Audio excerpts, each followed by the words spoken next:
भारत माता की भारत माता की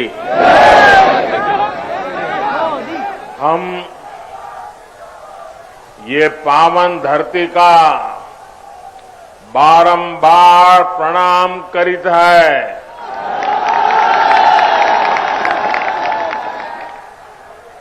आज हमें आदि शक्ति मां पाटेश्वरी की पावन धरती और छोटी काशी के नाम से विख्यात बलरामपुर की धरती पर फिर आवे के मौका मिला। आपसे हमें खूब आशीर्वाद मिला है।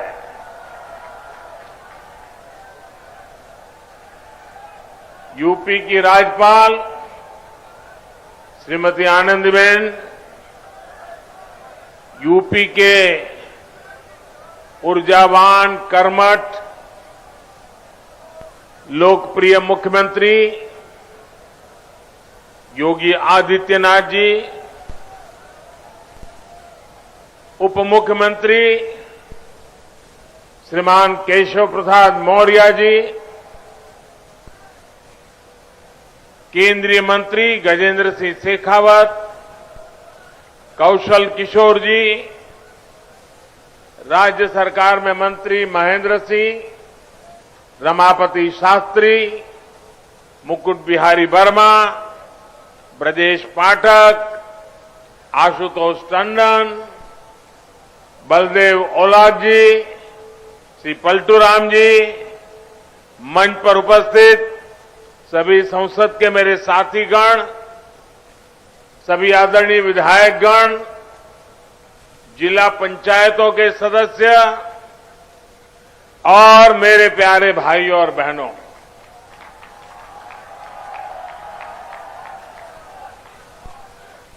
क्रांतिकारियों की इस धरती ने देश के स्वतंत्रता संग्राम में अपना अमूल्य योगदान दिया है। राजा देवी बख्श सिंह, राजा कृष्ण दत्तराम और पृथ्वीपाल सिंह जैसे पराक्रमियों ने अंग्रेजी शासन से लोहा लेने में कोई कसर बाकी नहीं छोड़ी थी। अयोध्या में बन रहे प्रभु श्री राम के भव्य मंदिर की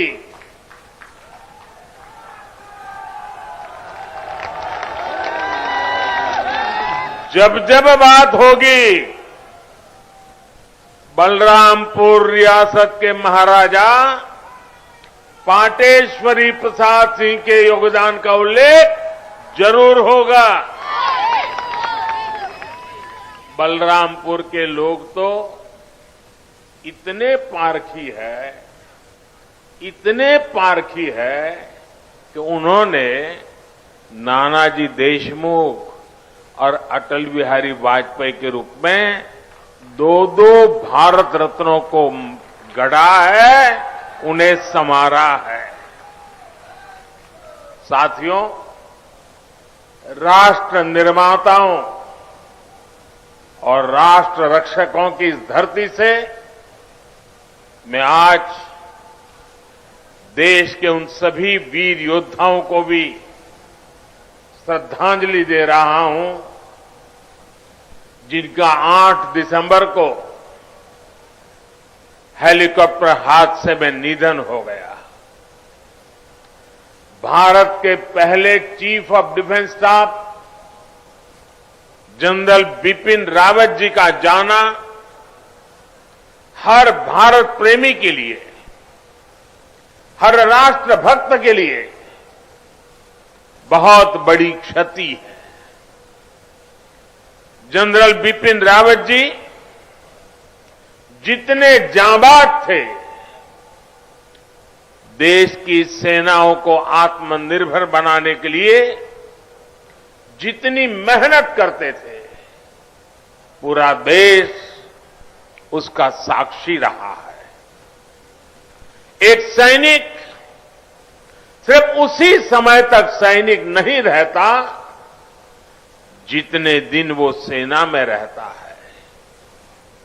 उसका पूरा जीवन एक योद्धा की तरह होता है। अनुशासन, देश की आन बान शान के लिए वो हर पल समर्पित होता है। गीता में कहा गया है, नैनम छिदन्ति शस्त्राणि नैनम दहति पावकः, ना शस्त्र उसे छिन्न भिन्न कर सकते हैं, ना अग्नि उसे जला सकती है। जनरल बिपिन रावत आने वाले दिनों में अपने भारत को नए संकल्पों के साथ वे जहां होंगे वहां से भारत को आगे बढ़ते हुए देखेंगे।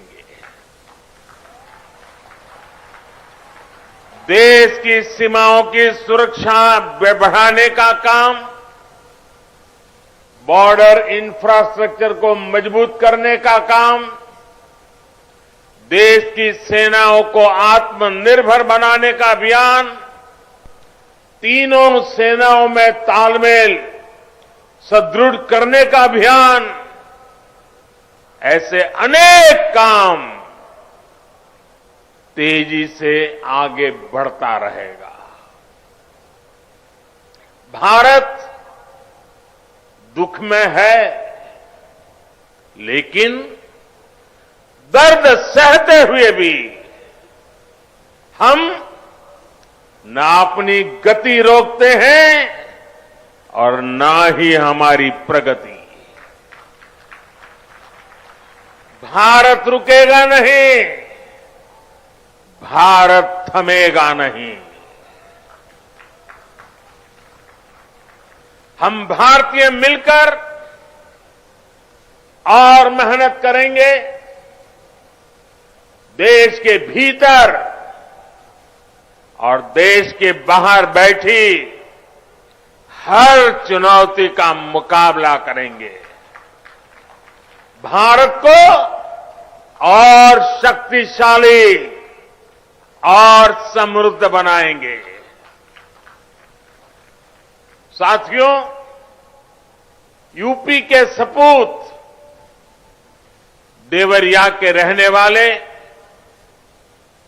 ग्रुप कैप्टन वरुण सिंह जी का जीवन बचाने के लिए डॉक्टर जी जान से लगे हुए हैं। मैं मां पाटेश्वरी से उनके जीवन की रक्षा की प्रार्थना करता हूं। देश आज वरुण सिंह जी के परिवार के साथ है। जिन वीरों को हमने खोया है, उनके परिवारों के साथ है। भाई और बहनों, राष्ट्र प्रथम की भावना को सर्वोपरि रखते हुए देश आज हर वो काम कर रहा है जो 21वीं सदी में हमें नई ऊंचाई पर ले जाए। देश के विकास के लिए ये भी बहुत जरूरी है कि पानी की कमी कभी बाधा न बने। इसलिए देश की नदियों के जल के सदुपयोग हो, किसानों के खेत तक पर्याप्त पानी पहुंचे, ये सरकार की सर्वोच्च प्राथमिकताओं में से एक है। सरयू नहर राष्ट्रीय परियोजना का पूरा होना इस बात का सबूत है कि जब सोच ईमानदार होती है तो काम भी दमदार होता है।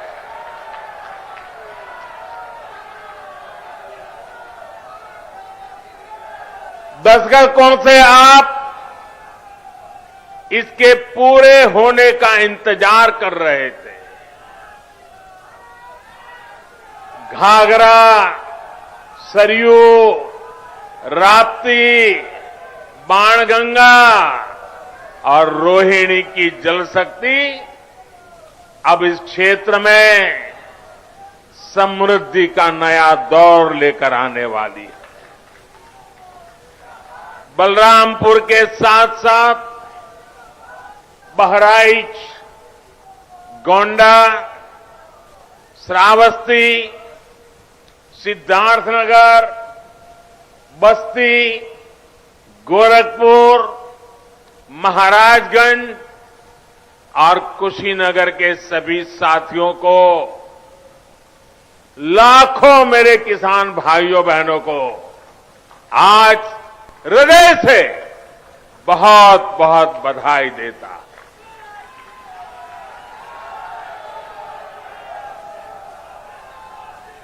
बारिश के मौसम में इस क्षेत्र में जो परेशानियां आती हैं उनका हल निकालने में इससे मदद मिलेगी। और मैं जानता हूं मेरे प्यारे भाइयों बहनों, हमारे यहां तो इतिहास गवाह है, अगर किसी ने प्यासे को एक प्याला भर पानी पिला दिया होता है तो वो इंसान जीवन भर कभी उस ऋण को भूलता नहीं है, जीवन भर उस इंसान को भूलता नहीं। और आज लाखों किसानों के प्यासे खेत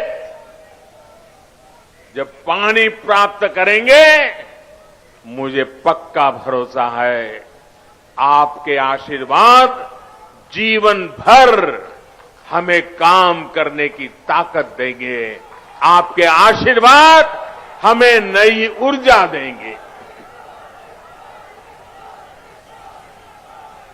भाइयों बहनों,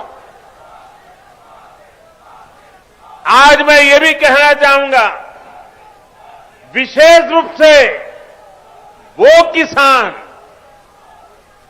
जिनके पास 2 हेक्टेयर से कम भूमि है, उनके लिए सिंचाई की ये व्यवस्था जीवन बदलने वाली होती है। जैसे कोई व्यक्ति मृत्युशैया पर पड़ा हो, उसको ब्लड की जरूरत हो, लहू की जरूरत हो, रक्त की आवश्यकता हो, और जैसे ही डॉक्टर रक्त ला करके उसको चढ़ाएं और उसकी जीवन बच जाता है, इस पूरे क्षेत्र के खेतों को ऐसी ही नई जिंदगी मिलने वाली है। साथियों, बलरामपुर की मसूर दाल का स्वाद तो बीते सालों में देश भर में फैला ही है। अब पारंपरिक फसलों के साथ साथ इन क्षेत्रों के किसान अधिक दाम देने वाली, अधिक आय देने वाली दूसरी फसलों की खेती भी व्यापक रूप से कर पाएंगे। साथियों, सार्वजनिक जीवन में मुझे एक लंबे समय से काम करने का सौभाग्य मिला है। मैंने पहले की कितनी ही सरकारें देखी है, उनका कामकाज भी देखा है। इस लंबे कालखंड में जो मुझे सबसे अधिक अखरा, जिससे मुझे सबसे ज्यादा पीड़ा हुई है, वो है देश के धन, देश के समय और देश के संसाधनों का दुरुपयोग, उसका अपमान। सरकारी पैसे हैं तो मुझे क्या, मेरा क्या, ये तो सरकारी है। ये सोच देश के संतुलित और संपूर्ण विकास में सबसे बड़ी रुकावट बन गई है। इसी सोच ने सरयू नहर परियोजना को लटकाया भी भटकाया भी। आज से करीब 50 साल पहले इस पर काम शुरू हुआ था। आप सोचिए 50 साल के बाद आज इसका काम पूरा हो रहा है। जब इस परियोजना पर काम शुरू हुआ था, ये सिर्फ यहां के नागरिक नहीं, देश के नागरिक भी इस बात को समझे, हिंदुस्तान का हर नागरिक समझे, हिंदुस्तान का मेरा नौजवान समझे, जो अपने उज्जवल भविष्य की कामना करता है, वो मेरा देश का हर नौजवान समझे।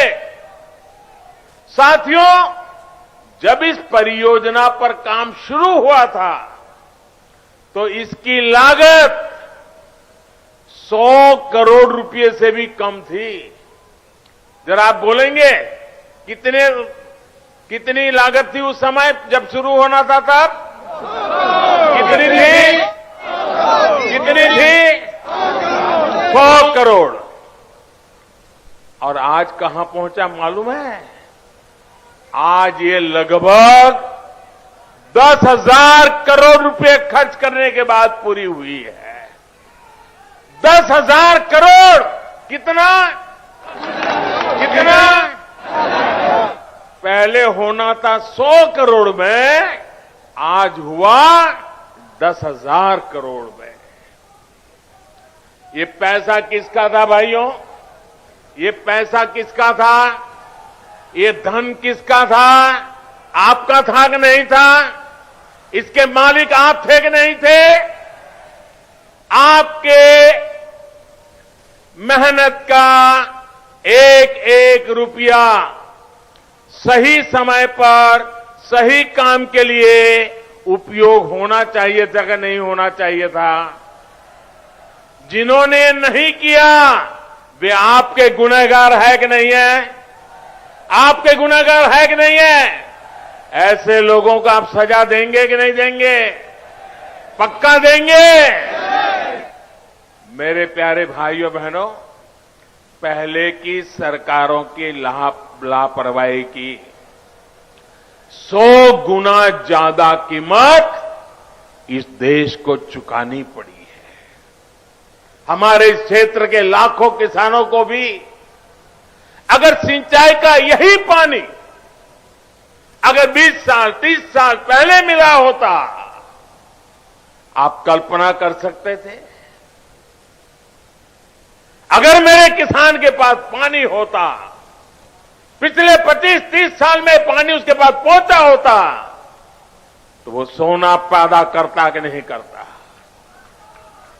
देश का खजाना भर देता कि नहीं भर देता? अपने बच्चों की शिक्षा दीक्षा अच्छी कर पाता कि नहीं कर पाता? भाइयों बहनों, दशकों से इस देरी की वजह से मेरे यहां के किसान भाइयों बहनों का भी अरबों खरबों रुपयों का नुकसान हुआ है। वैसे साथियों, जब मैं आज दिल्ली से चला तो सुबह से मैं इंतजार कर रहा था कि कब कोई आएगा, कहेगा कि मोदी जी इस योजना का फीता तो हमने काटा था, ये योजना तो हमने शुरू की थी।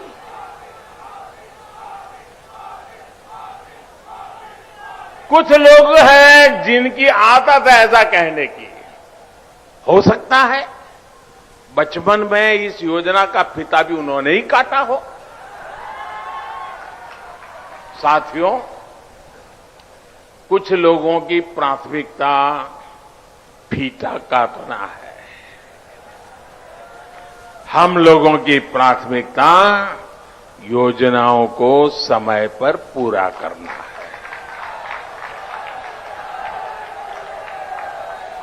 2014 में जब मैं सरकार में आया था तो ये देखकर हैरान था कि देश में सिंचाई की 99 बड़ी परियोजनाएं, 99 परियोजनाएं जो देश के अलग अलग कोनों में दशकों से अधूरी पड़ी है। हमने देखा कि सरयू नहर परियोजना में कितनी ही जगहों पर नहरें आपस में जुड़ी ही नहीं थी, पानी आखिरी छोर तक पहुंचाने की व्यवस्था ही नहीं थी। सरयू नहर परियोजना में जितना काम 5 दशक में हो पाया था, उससे ज्यादा काम हमने 5 साल से पहले करके दिखाया है। साथियों, यही तो डबल इंजन की सरकार है। यही तो डबल इंजन सरकार के काम का रफ्तार है। और आप याद रखिए, योगी जी के आने के बाद हमने बाण सागर परियोजना का लोकार्पण किया। कुछ दिन पहले ही अर्जुन सहायक नहर परियोजना का लोकार्पण किया।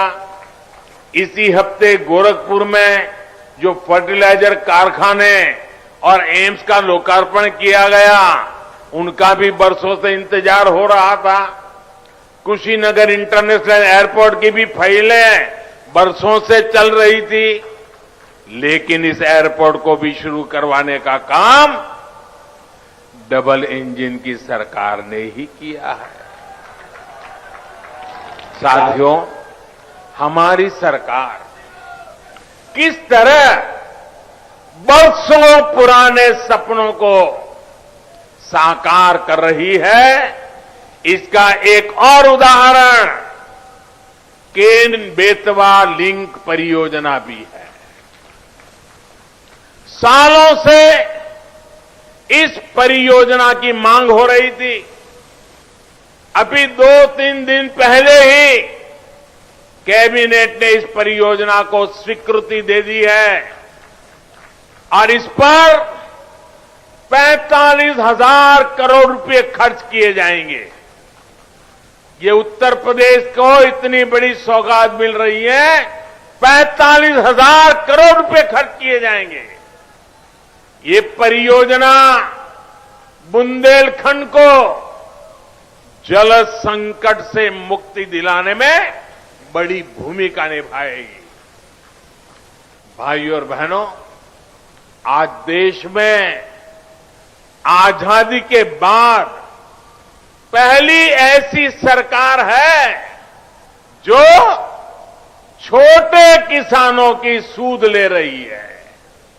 पहली बार 2 हेक्टेयर से कम भूमि वाले छोटे किसानों को सरकारी लाभ से, सरकारी सुविधा से जोड़ा गया है।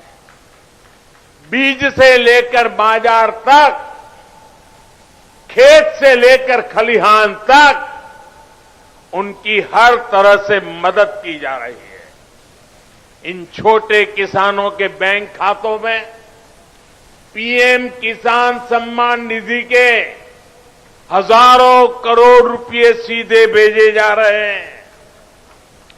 उनकी आय बढ़ाने के लिए उन्हें खेती से जुड़े अन्य विकल्पों की तरफ भी प्रेरित किया जा रहा है। ऐसे विकल्प जिसमें बहुत बड़ी जमीन की उतनी जरूरत नहीं पड़ती, उन्हें इसका मार्ग दिखाया जा रहा है। इसी सोच के साथ पशुपालन हो, मधुमक्खी पालन हो या फिर मछली पालन, इनके लिए राष्ट्रीय स्तर नई योजनाएं शुरू की गई है।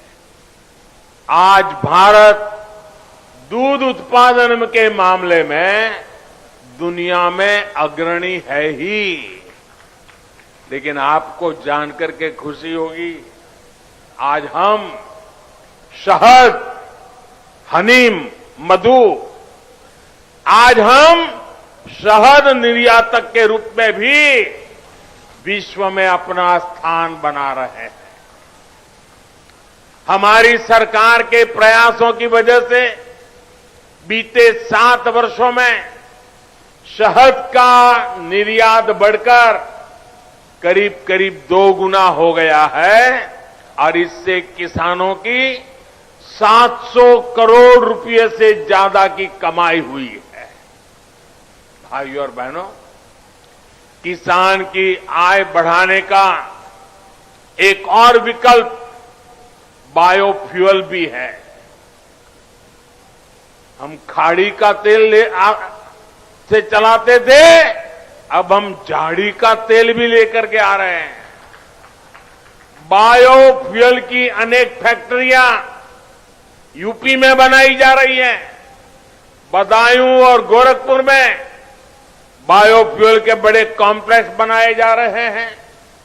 यहां पास में गोंडा में भी इथेनॉल का एक बड़ा प्लांट बन रहा है। इसका लाभ इस क्षेत्र के बहुत से किसानों को होगा। गन्ने से इथेनॉल बनाने के अभियान में भी यूपी अग्रणी भूमिका की ओर बढ़ रहा है। बीते 4.5 साल में लगभग 12,000 करोड़ रुपए का इथेनॉल यूपी से खरीदा गया है। योगी जी की सरकार जब से आई है, तब से गन्ने के भुगतान में भी बहुत तेजी आई है। एक समय 2017 से पहले का भी था, जब गन्ना किसान सालों साल बकाया मिलने के लिए इंतजार करते थे। पिछली सरकारों के दौरान जहां 20 से अधिक चीनी मिलों में ताला लग गया, वहीं योगी जी की सरकार ने इतनी ही चीनी मिलों का विस्तार और आधुनिकीकरण किया है। मैं आज बलरामपुर से देश भर के किसानों को एक विशेष निमंत्रण भी देना चाहता हूं और मैं चाहूंगा सिर्फ उत्तर प्रदेश के नहीं, देश भर के किसान मेरे इस निमंत्रण का स्वीकार करें और मेरे साथ जुड़े। मेरा निमंत्रण किस बात का है? इसी महीने 5 दिन के बाद 16 तारीख को, 16 दिसंबर को सरकार प्राकृतिक खेती पर, नेचुरल फार्मिंग पर एक बहुत बड़ा आयोजन करने जा रही है। हमारे एक पद्म पुरस्कार विजेता सुभाष जी करके हैं महाराष्ट्र के, उन्होंने जीरो बजट खेती का एक विचार विकसित किया है। ये वो प्राकृतिक खेती वाला विषय है।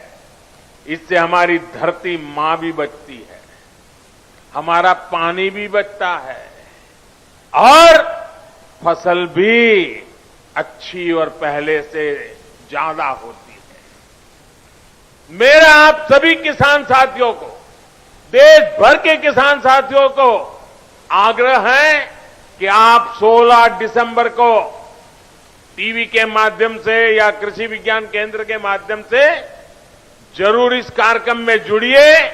आप हमारी बात को समझेंगे, मुझे पक्का विश्वास है आप उसको अपने खेत में लागू करेंगे। यह आपको बहुत लाभकारी होने वाला है। साथियों, आपकी हर जरूरत को ध्यान में रखते हुए आपका जीवन आसान बनाने के लिए हम दिन रात मेहनत कर रहे हैं। इसकी छाप आपको प्रधानमंत्री आवास योजना के तहत बन रहे गरीब के पक्के घर में भी दिखेगी। पीएम आवास के तहत मिल रहे घरों में इज्जत घर यानी शौचालय है, उज्ज्वला की गैस है, सौभाग्य योजना का बिजली कनेक्शन है, उजाला का एलईडी बल्ब है, हर घर जल योजना के तहत मिल रहा पानी का कनेक्शन है। और मुझे तो खुशी तब होती है क्योंकि मैं इस क्षेत्र में कभी दौरा कर चुका हूं, मुझे मालूम है जब यहां मेरे थारू जनजाति के भाई बहनों को भी इन योजनाओं का लाभ मिल रहा है तो भी हमें खुशी भी ज्यादा होती है और हमें आशीर्वाद भी ज्यादा मिलता है। साथियों, हमारे यहां सदियों से एक तौर तरीका चला आ रहा है कि घर होगा। मेरी माताएं बहनें मेरी बात जरूर समझें और मेरे पुरुष भाई भी अपने घर में बताएं। हमारे यहां एक मान्यता चली, परंपरा चली, व्यवस्था चली। वो क्या? घर होगा तो पुरुष के नाम, दुकान होगी तो पुरुष के नाम, गाड़ी होगी तो पुरुष के नाम, खेत होगा तो पुरुष के नाम। महिलाओं के नाम पर कुछ भी नहीं। कुछ होता है क्या महिलाओं के नाम पर? नहीं होता है ना। मैं आपकी पीड़ाएं जानता हूं बराबर माताएं बहनें, और इसलिए हमने क्या किया, मुझे खुशी है, हमने क्या किया, पीएम आवास योजना के तहत जो घर बन रहे हैं ना, ज्यादातर घरों का मालिकाना हक हमने हमारी माताओं, बहनों, बेटियों को दे दिया है। इस वजह से देश में ऐसी बहनों की संख्या में बहुत अधिक वृद्धि हुई है जिनके अपने नाम पर कम से कम एक प्रॉपर्टी तो है। डबल इंजन की सरकार के प्रयासों से यूपी के 30 लाख से अधिक गरीब परिवारों को पक्का घर मिल चुका है। आने वाले दिनों में और भी ज्यादा नए घर बनाने के लिए अभी हमारी सरकार ने 2 लाख करोड़ रुपए से अधिक का प्रावधान किया है।